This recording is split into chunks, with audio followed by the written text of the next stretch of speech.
right, welcome to our fifth EveryJoe podcast. I am hip-hop dancer Max Steele, joined by El Vega, our ballet dancer, Charlie Miles, our jazz dancer, jazz hands, and Skylar Devendorf, our exotic dancer. Please. Are you taking it off? No. That's No. awesome. I mean, did you shave today? No. No. You don't get to be a bear if you shave. Oh, are you a bear? I'm assuming so. If I was to be a stereotype, I would be that. I would guess. You'd be the bear? I can see that. And what am I then? Don't answer. All right. So, what's on our agenda today, ladies? I see there's papers in your hand. There are papers. Do you want to start with Sweden? Sure. Let's start with Sweden. Okay, so our article in Sweden is about the fear that Sweden is becoming a bratocracy. So what that means is essentially Sweden, back in 1979, had a ban on smacking your children. And it has been extended now to kind of sort of encompass disciplining your children in any way. Mm. And so what this brings up some issues of is that children are kind of ruling the roost over in Sweden. And it says things like they're making big decisions about vacations and wanting to sit at the adult table. So you're saying that the kids are deciding what's going on in the household? Like the pretty much. What to eat for dinner? That's absurd. Pretty much. Terrible. What country was Breivik in? Anton Breivik, the guy who was that Sweden? I have no idea. Tell us the story. Well, he killed about 20 some odd. No, that was Norway. Norway, okay. Well, then my joke is irrelevant. Well, what was the story?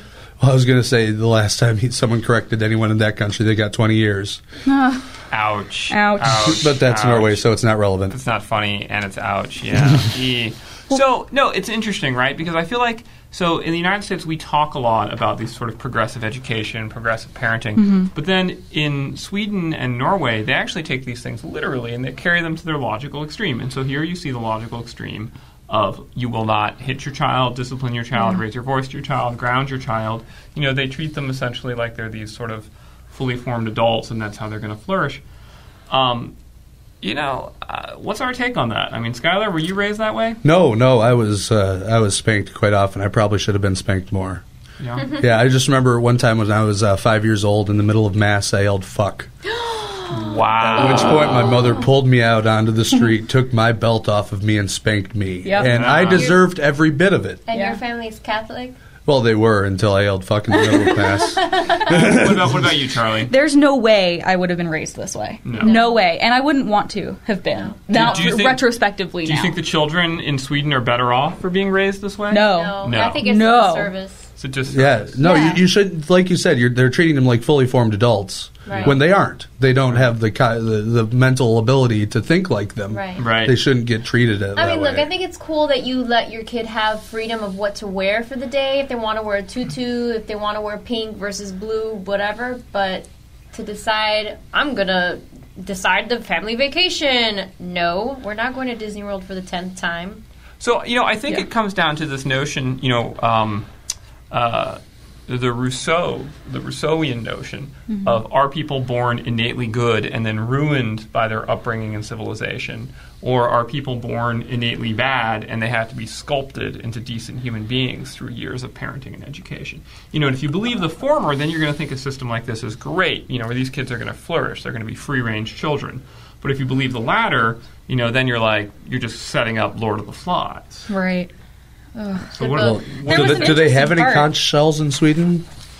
Probably now. I mean, I personally, my own experience as a child made me believe that humans are innately pretty nasty characters, and that it's Lord of the Flies unless discipline is imposed. Yeah, well, that was my experience in retail. What about you? Well, when I was bad, I was smacked a few times, and the belt came out from my brother, not me. No, I witnessed that. Yeah, I got belted by my parent. Yeah, no, I deserved every bit of it. So, was your parents first-generation immigrants? No. No, and I didn't get belted. I got popped. I see. Yeah, I got belted when I was young. My father used to take his belt off. Alex.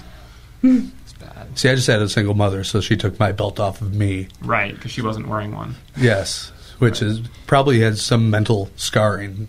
Right. I don't know. No, I think it's absurd to. I get the part where you might want to try raising your child in a strike-free environment, but to not punish them at all is ridiculous. Right. Because there's no way you're going to set them up to think that they're owed everything, that they can waltz into whatever place they want, whatever type of employment they want, and then get whatever job they want right then and there. And it's just not. You're right. It's a disservice to your own kid. You're not entitled to things as a person. Have you guys heard this book, The Narcissism Epidemic by Jean Twenge? Twenge. I'm not sure how it's pronounced. It's Twenge.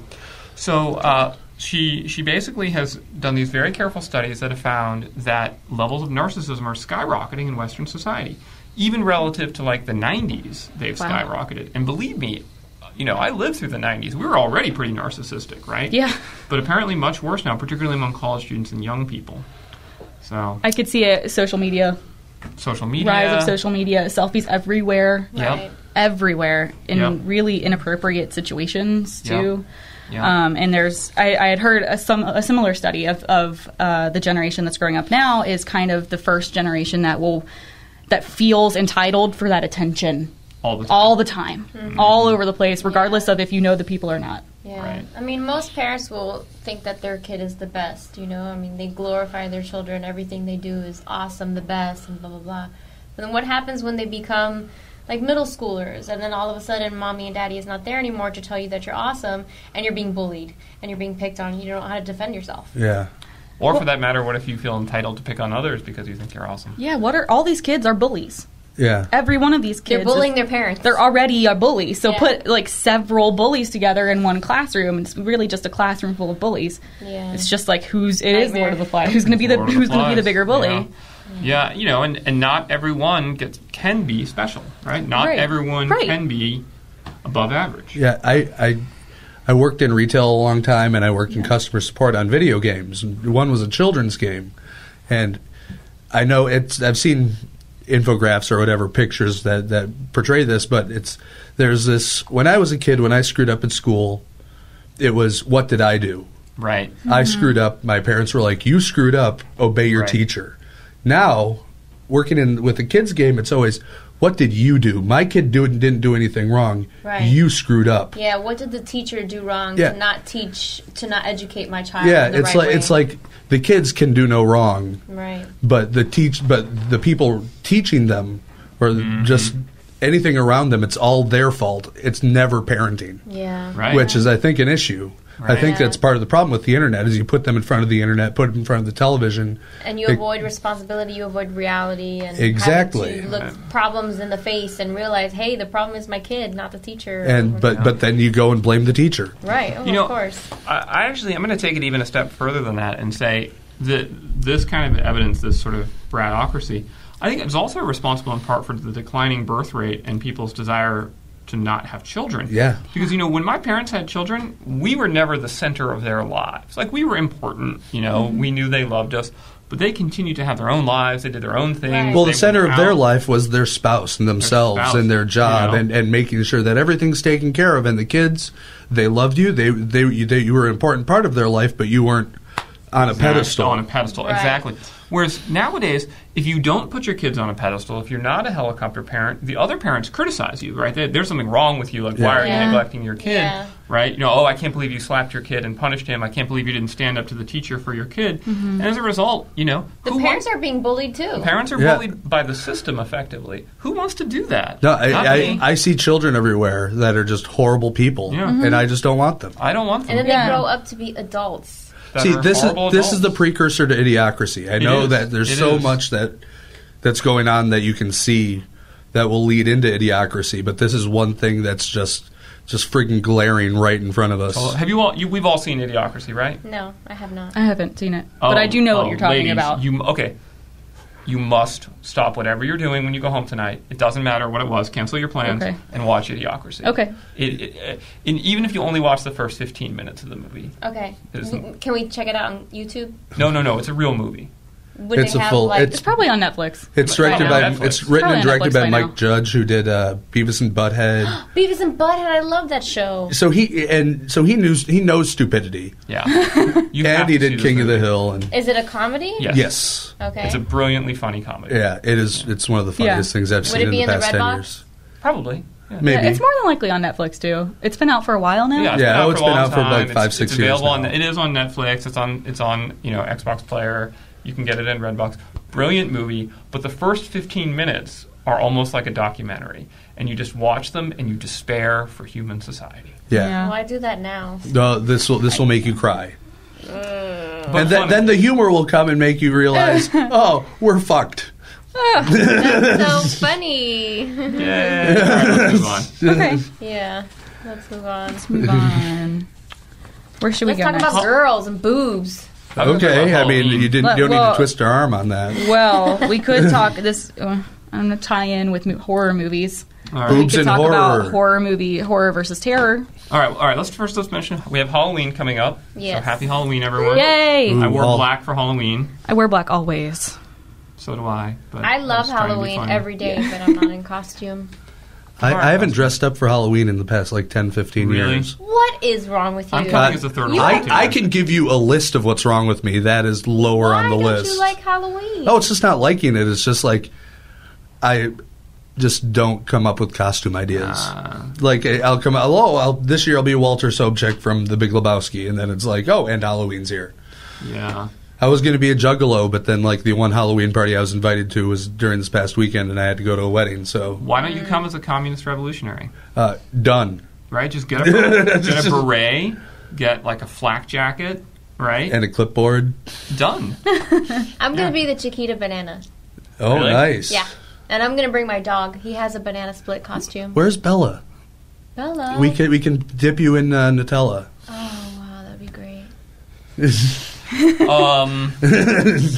So clearly, if Bella were in a horror movie, she would die Yes, because she has the biggest boobs. because Yes. she has big She might be boobs. the last one to die, though. But she would be the reason people would be watching the first 15 minutes. That's true. No, but she- Unless it was like a Resident She Evil could type be. movie, in which case she could be an action star. Yeah, and then But then she'd have to wear a corset. Those are the rules, right? Have Yeah. you noticed that? That's the rules. Yeah, you have to have big boobs. You have to run away like in a tight shirt and like shorts, or like through a sprinkler or something. yeah, it's What else? It's either in horror movies if you have big boobs, either you run and you trip, or you're Yeah, wearing yeah. like these obscene high heels and you're running and you can't trip.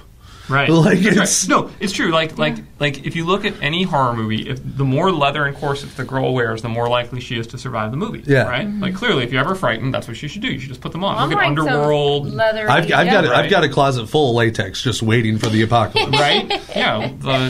Me too. Who's that guy with the zipper over his mouth? He seems pretty intimidating. Yeah. But no. So the horror terror thing comes from Charlie and I were talking, and we were trying to say what is the difference between horror and terror. So here's how I'm going to explain it, and you Okay. guys see if you've experienced this. Okay. Okay. So you walk into your home, all right, and you see from sort of in the shadows, there's a dark figure sprawled on the living room floor. Okay. All right. Terror is that feeling you get as you ponder what the dark figure in your living room is. Like you don't know. Right. And then horror is the feeling you get when you approach and you realize it's your spouse and they've been torn apart by bugs. Ugh. Gosh. I hated bugs before, but now I even do more. I don't even have a spouse, and that terrifies me. No, it Horrifies me. You. Terror is that feeling you get. For me, terror is in the pit of my stomach when Yeah. I'm like, something is wrong, And but you don't I know have what it no is. idea what it is. Yeah. And as soon as I find out what it is, it's my heart. It's in my heart. It's Yeah. up here now. And Really? it's See, like I what's was the passing. other way, right? So for me, terror is in the heart. Yeah. The heart is pounding with fear, and then horror is that sickening feeling in my gut. It's interesting that Yeah. we could flip flop that way. Yeah. Terror, horror. I don't know. I hope I never have to experience that or find out which is. Oh! Was that terror or pretty horror? terrible. That was horrible. That was terror. Okay, but Actually, still. that was startlement. Yeah, that wasn't was technically either. startling. It's not gonna work again. Okay. But I think that, like, in a situation where I don't know what's going on, my panic mode, I don't get scared. I just think, like, what do I need to do to get out of the situation? Like, I immediately go. I guess that's my panic mode. I go into survival mode. Like, okay, what do I have to do? So I don't really get scared. I mean, obviously, you startled me. But if there was a situation where there was, like, a dead person on the floor, I would think immediately, like, okay, how do I get out of here? What do I need to do? I'm not thinking like who is that or what happened to them. I'm thinking how do I get the fuck out of there? You mean your first reaction is not to scream maniacally and fall on the floor helpless? You know, no. I honestly, What? Like if you start with like you just did, yeah, that works. But like I really don't. Okay, but what you're describing is the fight or flight reaction under stress, right? So terror comes beyond that. It's when the fight or flight reaction is effectively overpowered. You know, I will say, though, I tend to be squeamish when I see something really gross. That's that's horror. horror. Yeah. So, okay, so horror is, I don't like that. Yeah, horror. Now, horror would be I don't like that combined with an emotional connection. So give an example of something that makes you squeamish. Okay, if I see a dead dog. Okay. Or so, roadkill. All right, let's say you see a dead dog and there are maggots crawling on it.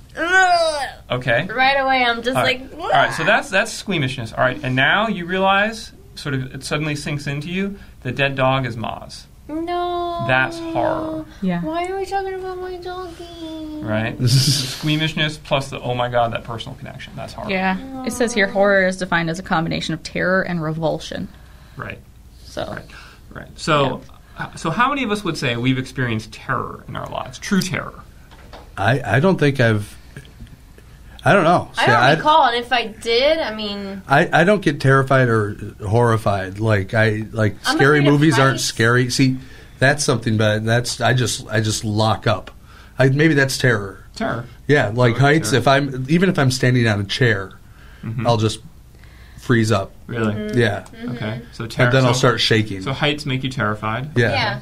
So But see, if I saw a body on the floor, I'd be like, I forgot to clean up last night. I need some lye and a shovel. So if we so terrifying for you would be if you imagined like being on the pinnacle of the Empire State Building without a railing and high winds blowing. Yes, that would be terrifying. Isn't there like a building in Chicago that is all like glass floors, and you can go into like this area that you step on the glass and you can see through like 40 flights? It's the John Hancock building, and they actually have a little, like a 1.5 or 2 feet thing that sticks outside of the building that you can walk out on and stare down. Yeah, that's you what can I'm actually thinking feel the building move also. Don't need to do that. That's terrible. Well, it's like the tallest building in the Midwest, pretty much. Yeah. Wow, that's scary. And you know what you get a also great view scares of the lake. The same thing comes to mind with Ferris Wheel rides and roller coaster rides. When I was young, I would drive by the county fair, and I would always notice that the roller coaster, like the loop, would kind of like go like that. But I was told, I don't know if this is exactly right, but I was told that they do that to make it loose so that it would allow the ride to give, kind of, and if it was stiff and like bolted into place, it would just like knock over. Just like the plane, like just that. like not the just like the building. The building has to sway. Yeah. It has to be flexible, otherwise right. it can't be rigid. Otherwise, it'll break. Correct. Yep. That's what it was. True. So that makes sense. But that's still scary as hell. No, like, yeah, if exactly. you're at the top of a building and you feel yourself swaying, oh my god, I just want to get to the floor. No, I will crawl on my hands and knees away from heights. That's the same thing with people who go skydiving. I'm like, you guys have fun. I'll watch you from the floor. But if I'm in a plane, like there's this disconnect of the height. Like it's, oh, okay, I'm this high up, but ooh, look, it looks pretty. Yeah, right. and but you're I'm like not, on a plane that's stable, and you have. Yeah, and it's like, I just don't equate that I would be falling from that. But situations where I would fall, I guess that's the terror is the impending. This could happen. Yeah, and a side question: why don't they give every passenger a parachute on an airplane? That would be a little too foreboding. Because I don't want to pay the extra however much money for my ticket for my own personalized parachute. Well, they should give it for free. Well, the thing is, they couldn't. It would cost them money. I mean, it's very expensive to pack a parachute, and it wouldn't really be comforting to get a parachute on their way into a plane. I would be a little uncomfortable. Like, why do I need this? But maybe they should have like a stack in like the closet. Also, what happens when somebody hurts themselves with a parachute they don't know how to use? Well, their family could ultimately come back and sue. It's this big cycle. That, and when you would need it, you wouldn't really have time to go anywhere because there would probably be losing cabin pressure if there's like a hole in the side of the plane. You're just going to get sucked out. Parachute or not. Let's not talk about that. Because, the vast majority of plane crashes actually occur sort of right at takeoff or landing, where a parachute wouldn't be helpful anyway. Yeah, so that's true. All right, so you're horrified. You're terrified by heights. Are you Me too. terrified? See, You're also as well. Are you terrified by anything? Here's the thing that I feel about terror. I don't think the majority of us will experience true terror in our lifetimes anymore. We don't. We are kind of coddled now as a society. We don't need to be going out, putting ourselves in danger all the time to find food, to make Hunger new Games. shelter. Right. So I think that even if we experience it through a movie or something, it's just kind of a pseudo terror. Right. So we're not experiencing that very true. Yeah, terror. but then there are people like There are things I don't myself like, who but- can relate, and I have empathy. So even though I have never, had my finger cut off, by example, I can still feel bad for that person, and I Right. feel like it's happening to me, so I don't like to look at it. Right. Exactly. empathy. Yeah, but I still don't think that's true terror Well, it's for you. Like, I yeah, always that's have to terror. watch a That's a Disney terror, movie terroring after a scary experience. movie. But it's I don't know if it's true terror for us. Like it's a sliding scale, right. because it's still terror. It's just Yeah. a different kind. It's just we don't have a saber-toothed tiger chasing us down. Yeah, I'm just Or- interested in the definition of true terror. I mostly agree with you, except for the fact of nightmares. Okay, And I think that all of us are capable of experiencing true terror from bad nightmares. I think that's I I fair. just don't remember my dreams, so I just don't know if I have a I nightmare or remember not. all my dreams every day. I'm Last night I envious. dreamt about cockroaches all over me in the office. That sounds horror. So I'll share. I had a terror dream. All right, this was one that was very, very terrifying. So I woke up and I'm laying in the bed, and I can sense that there's a very, very dark, evil presence in the room with me, and it's like a sort of a dim shadow at the foot of my bed, which is just pure malevolence, right, coming to just take my soul. And I'm awake, and I realize I need to get out of the room, or this thing is going to take me. Right. And I go to get up, and the bed sheets are actually rigid like iron and are holding me down to the bed. And I can't get up, and like my head is twisting, but it's like I'm almost like a paraplegic. Oh my and this gosh. dark presence is getting closer and closer and closer and closer to me. And then, like, just as it was about to get on me, I actually woke up. And I just woke up sitting up like this, screaming at the top of my lungs. Yeah. So that was true terror. I mean, like, I did not realize it was a dream. I thought I was awake, Right. and I really thought, like, that was the end. Right. Yeah. True terror. Yeah. Yeah, wow, that sounds terrifying. It was horrible. Terrifying. I mean, It's called I mean, sleep paralysis. Yeah, I've seen a couple movies about it. No, sleep paralysis Or is there- is when you are when you're awake and you can't move. Yeah. This was Okay. being asleep and dreaming about being paralyzed because of an evil sheet and a malevolent. That's crazy.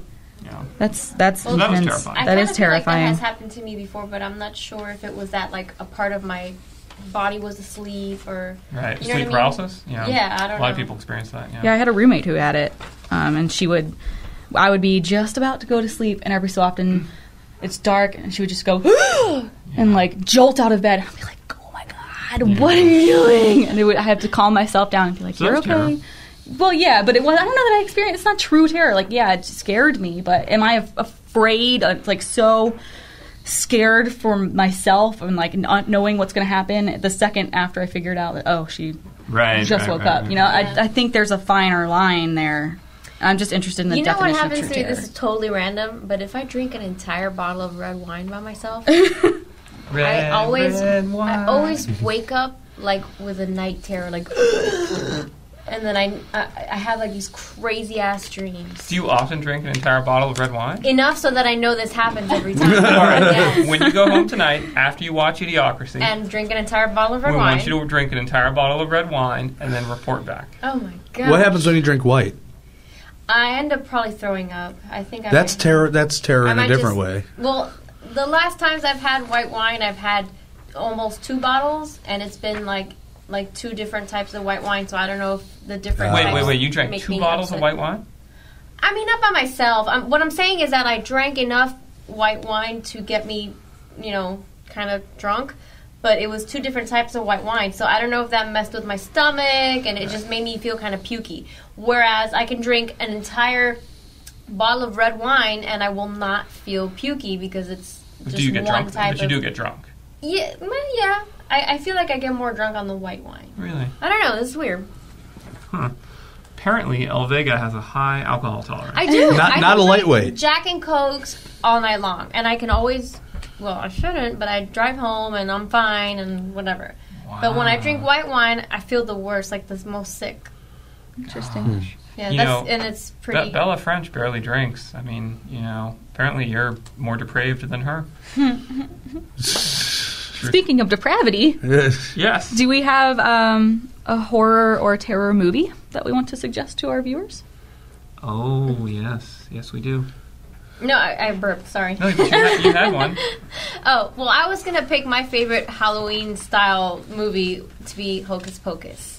And it's because it's true and scary and fun. And Sarah Jessica Parker looks really hot in her witch costume. And it's a Disney movie. Max, do you want to follow up? What you on this podcast? El Vega. El Vega Vega. better. All right. My recommendation is a movie called The Descent. Oh, yeah. that's good. It is terrifying. It is horrifying. I don't think I is wanna watch a it. masterpiece of horror. I watched it by myself one night at 2 a.m. And at the end of which time, it was 4 a.m. at that point, and before I could go to sleep, I had to turn all of the lights on in my house and sleep in broad light, in daylight, because I was so terrified. And I pulled up those little covers, and I said, I don't care that I'm Max Steel and I'm an international man of mystery. I'm totally terrified. Gave up on spelunking that night. Oh, No spelunky. Yeah. Now, the plot of the movie is a group of women who are all best friends go spelunking together. Madness ensues.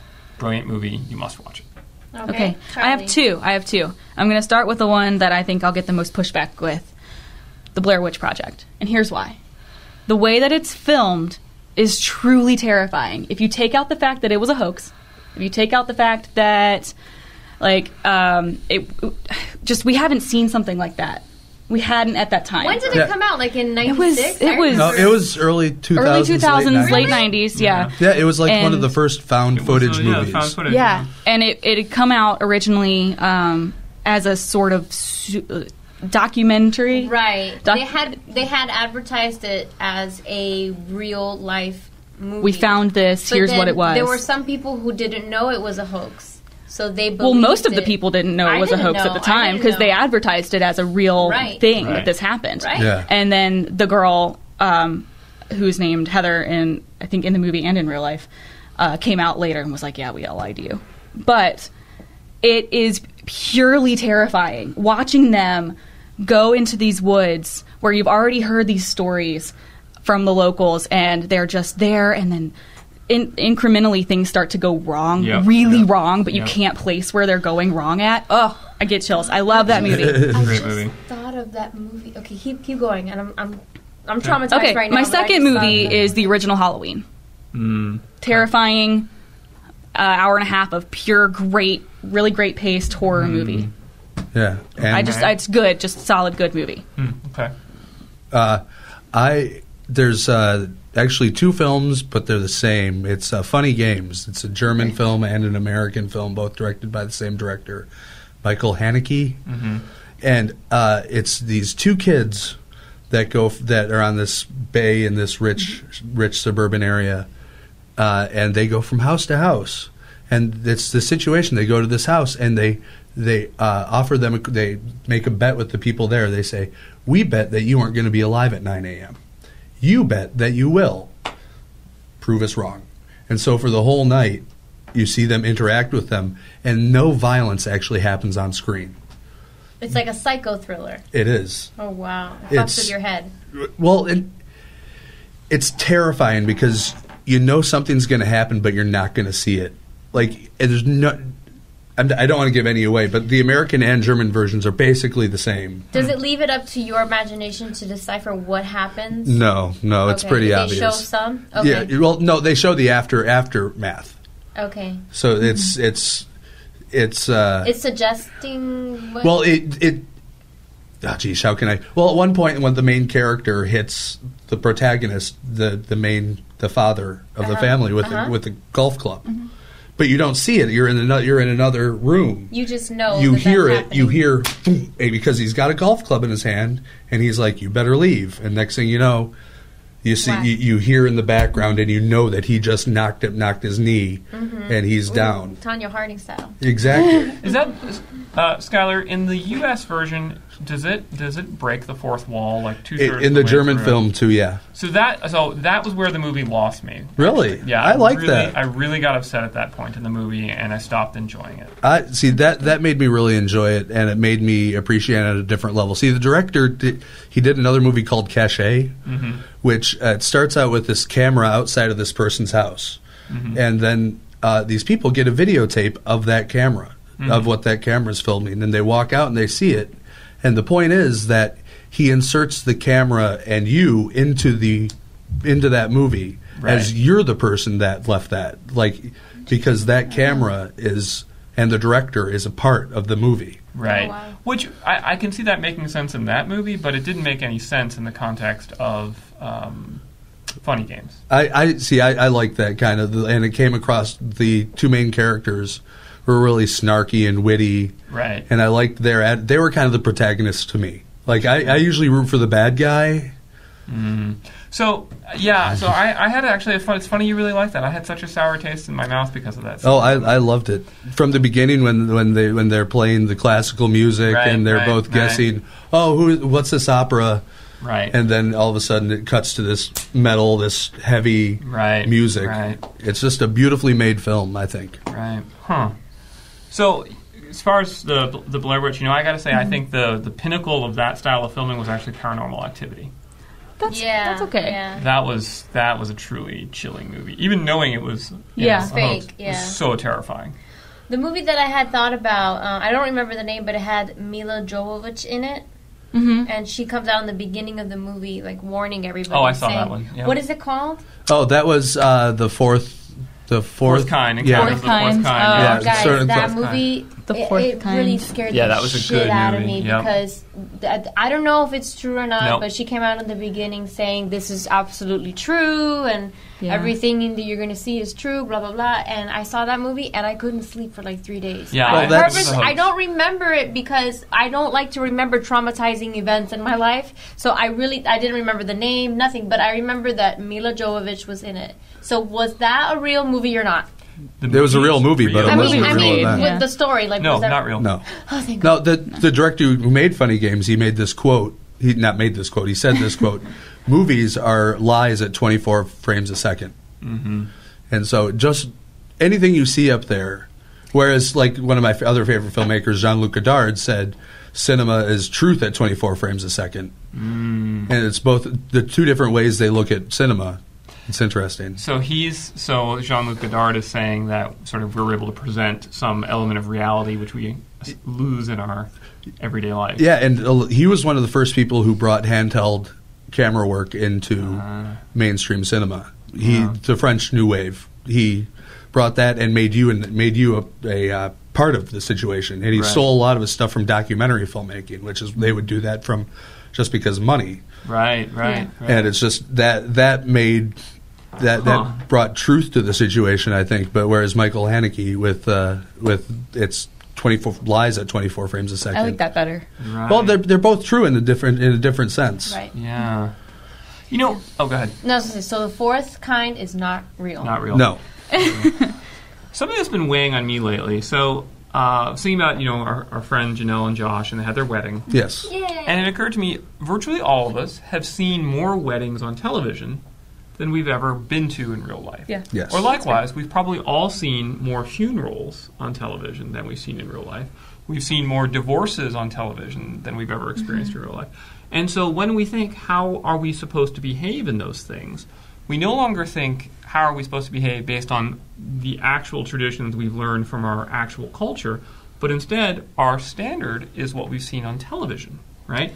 And so you get in these situations, and I'm sure all of you experience this, and it's so weird where you get in these situations where you realize someone is acting in a way in a particular situation based on what they've seen people do in TV, like at funerals, right? Yeah. That I will say. Well, I was going to say when you said, I thought to myself, that's not true because I've been through something where I did not react to how a normal person on TV would. And then I think about another person that I witnessed the same exact situation, and they totally reacted like in a movie. And I'm like, why are you doing that? Yeah. You know, like... Well, in a lot of ways, there's a quote from High Fidelity. It's, am I sad because I listen to pop music, or do I listen to music because I'm sad? Yeah. And it's just like, which comes first? Like the action, does art imitate life, or does life imitate art? And I think it used to be that art imitated life, and I think more and more life is imitating art. Yeah. That pop culture has become that pervasive. Yeah. Well, I'll say now, like, the last funeral I went to was a family member of mine, and I was not, I guess, outwardly sad. I didn't cry. I didn't need a lot of hand-holding. Right. I just kind of wanted to be in myself, just here by myself. And I felt judged by it. Like I wasn't reacting in an appropriate manner for Did the loss of a family somebody member. tell you? No, and I don't think just- anyone would ever dare, especially we're a Southern family. No one would dare say it to my face. But I just felt a sort of judgment in the air of like, Charlie Miles is a not- stone cold bitch, bless her heart. yeah, there was a lot of bless her hearts going around. But it's fun because why would anybody else decide that the way I was grieving was not appropriate? Right. Everybody grieves Opposed in to their own seeing way. the way people grieve in other situations television. on television. Well, it's Right. but on the other hand, I mean, it is based on some sort of fact.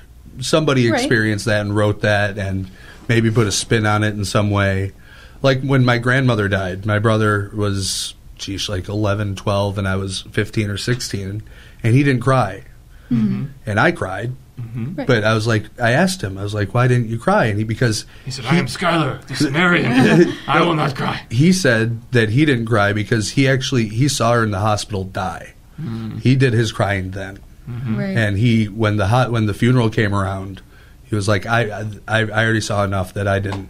He had already wasted all his tears. Not wasted, but his tears had already Expended. He'd already felt He'd felt the worst he could feel. The weight of the death had hit Right. him, Yeah. whereas it hadn't hit me. And for some people, like they will let months and months pass, and then they don't cry, and then all of a sudden, bam, they're like a total mess. My grandmother died almost 2 years ago in January, and it still hasn't hit me. It still hasn't hit me because I didn't have a chance to say goodbye. Yeah. And so it's like, this right now is how I would have been acting if she was alive. Right, exactly. And so it's like, it hasn't affected me to the core of my experience, the way I experience things. Yeah. So even still, like, every once in a while when I think about it a lot, like, it'll just, like, hit me right in the chest. Yeah. And it was the day before my birthday. Aww. Friggin' martyr. Anyway. Well, let's talk about something happy. Can we please talk about boobs Why don't we take a break? That was heavy. It was Yeah. heavy. Let's take a break, and then we'll be right back. All right.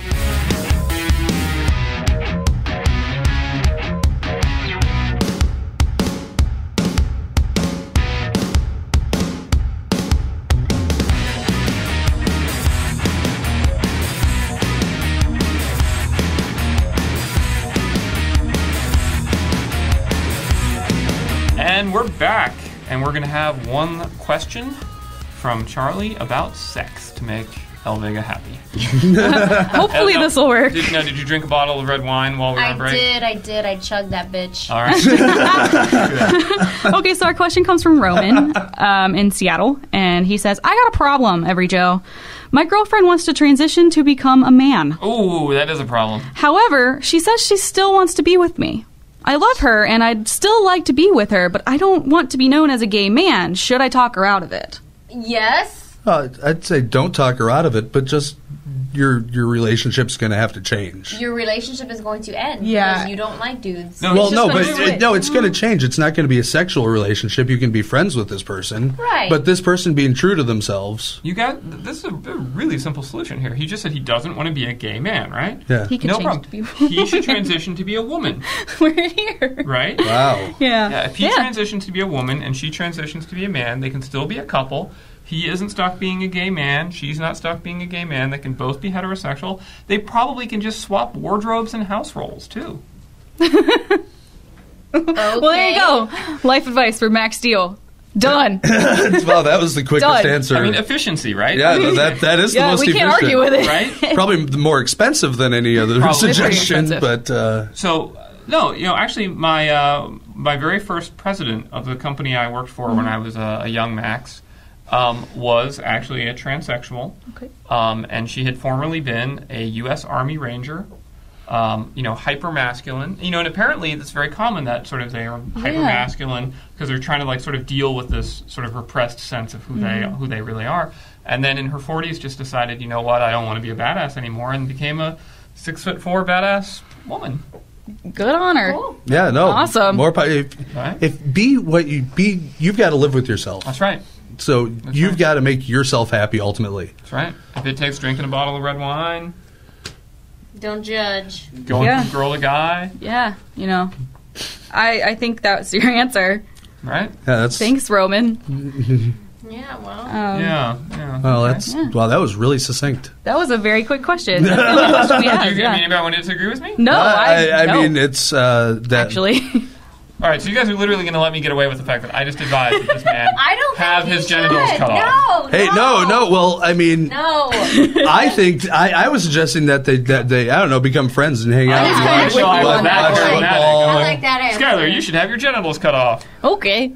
Maybe next week, but not this week. I'm really attached to them. Oh, they're attached to you. Well, we have a communal relationship that it's mutual. Yeah. Yeah. Okay, so all right, so let's see. So let's think of some horrible example here I can use for you. So Charlie. Yes. Okay, you either have to have an arm cut off. Okay. Or you have to transition to be the opposite sex. What do you do? Oh. Doesn't matter which arm. You mean like you need to have a penis? No, I only have two. Bits? There's no. It's just these two questions. I don't get any extra details. I have to make the decision based on those two questions. Okay. I think I would be a man. I like my arms. Skylar? I'd be a man. Lose an arm? Lose an arm or sex change? It's hard. I'd lose an arm. It's a hard I'd go with question. lose an arm. I'm really comfortable being a guy. Even you'd rather be a one-armed bear. I'd rather be a one-armed bear than a two-armed could you still bear not bear. We could make. I could. How about you? It's either cut your arm off or get a sex change. Yeah. I'd cut my arm off. You would? Yep. Really? What about you? I'm tall and thin. I think I'd keep both arms and just get some boobs. Supermodel. Yeah, Size 0. So I'd be fine. Bitch. Yeah. And then people would be like, man, El Vega's only got one arm, but, Maxine is really hot. Maxine. That was my grandmother's name. Oh, God. All right. You kind of know. Well, on that note, yeah. thanks for joining us on the EveryJoe podcast. So, what? No amputations for next session, though. This is purely hypothetical. I'm glad this is the question. Is this hypothetical? Are we doing this? Because I need to know if I need to go get if I need to go get something I hope to taken still off. be. I'm committed to the podcast, but I'm not that committed. Hey, Hopefully next time I'll still be a woman with 2 arms. Yeah. All right. Hopefully. All agreed. Stay tuned. Check us out next week, and you might you guys. see Charlie with both her arms. Maybe. Whoa. Charles. Maybe. Charles. Charles Miles. Charles Miles. Why do you think I picked the name? All right. Thanks, everybody. Bye.